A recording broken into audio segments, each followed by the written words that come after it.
얼마 전 꽃다운 나이에 한 젊은 노동자가 빵 공장에서 사망하는 사건이 발생했습니다. 당시 근무 체계가 미흡했다는 사실이 알려지면서 많은 국민들이 함께 분노하고 슬퍼했는데요. 안타까운 업무 중 사고는 끊이지 않고 있습니다. 업무 중 사고, 산업재해로 매일 2명 이상 사망한다고 하는데요. 숫자로 보는 세상, 오늘 함께 볼 숫자 키워드는 입니다. 평택시에 자리한 SPL 제빵 공장에서 노동자가 비극적인 죽음을 맞이한 건 지난 10월 15일. 10kg이 넘는 소스통을 혼자 붓다가 중심을 잃고 기계에 빨려 들어간 것으로 추정됩니다. 기본적인 근무 체계가 지켜지지 않았다는 게 알려지면서 SNS를 통해 해당 기업의 불매 운동이 번지기도 했습니다.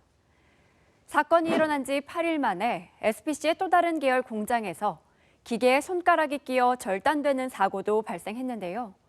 이 외에 경기 지역 다른 산업시설에서도 사고가 빈번하게 이어지고 있습니다. 같은 달 21일 안산 원곡면 저온 물류창고 신축 공사 현장에서 붕괴 사고로 3명이 사망하고 2명이 다쳤고요. 수원 슬러지 사업소에서 청소를 하던 작업자들이 분진에 매몰돼서 1명이 숨지고 4명이 크고 작은 부상을 입었습니다. 전국의 산업재해 현황을 살펴볼까요? 한국산업안전보건공단이 발표한 자료입니다. 2017년 전국에서 8만 9천여 명이 산업재해를 입었고 2018년 이후로는 매년 10만 명이 넘는 재해자가 발생하고 있습니다. 이러한 사고로 매년 수많은 사망자 또한 이어지고 있는데요.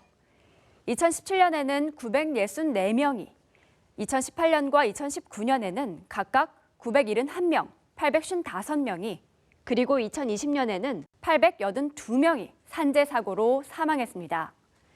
1년이 365일이니까 매년 하루 2명 이상이 일을 하다가 죽음을 맞이한 겁니다. 이에 정부는 산재 사망 사고를 줄인다는 목표로 올해 1월부터 중대재해처벌법을 시행했습니다. 상시 근로자 50인 이상 사업장에서 산업재해가 발생할 경우 사고 예방 의무를 다하지 않은 사업주, 경영 책임자를 1년 이상의 징역 또는 10억 원 이하의 벌금에 처할 수 있도록 하는 법인데요. 하지만 법 시행 이후에도 산재로 숨지는 근로자는 오히려 늘고 있습니다. 고용노동부가 발표한 자료를 보실까요? 올해 1월부터 9월까지 483건의 사망사고가 발생을 해서 510명이 숨진 것으로 나타났습니다.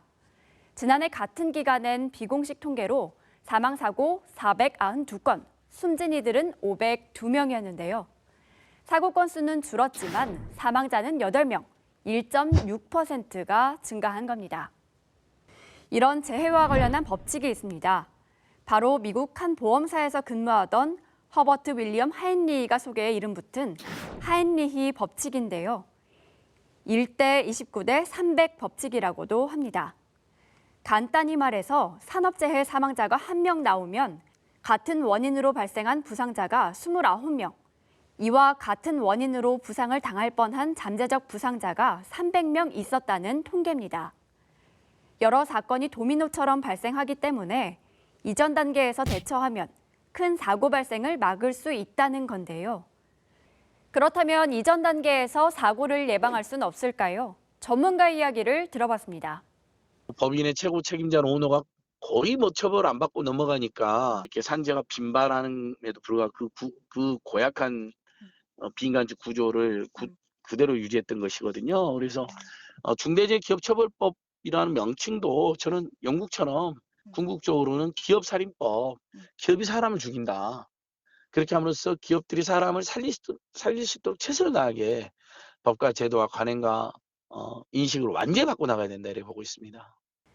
영국에서 2008년 도입된 기업살인법. 산업 현장에서 심각한 관리상 실책이나 부주의 등으로 사망사고가 발생할 경우 기업이나 정부기관에 거액의 벌금을 부과하도록 한 건데요. 이 법의 영향인지 아니면 사회적 분위기 때문인지 그 원인에 대해선 논쟁이 있기는 합니다만 한 가지 확실한 건 전반적인 안전관리 체계에 관해 경각심이 생겼고 영국이 전 세계에서 산재가 가장 적은 나라가 됐단 겁니다. 산업재해 현황은 한 국가의 근로 여건을 보여주는 중요한 지표입니다.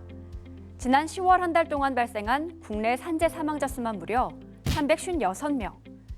안전한 환경에서 일할 수 있는 권리가 더 이상 현장에 적힌 문구로만 남아선 안 되겠습니다.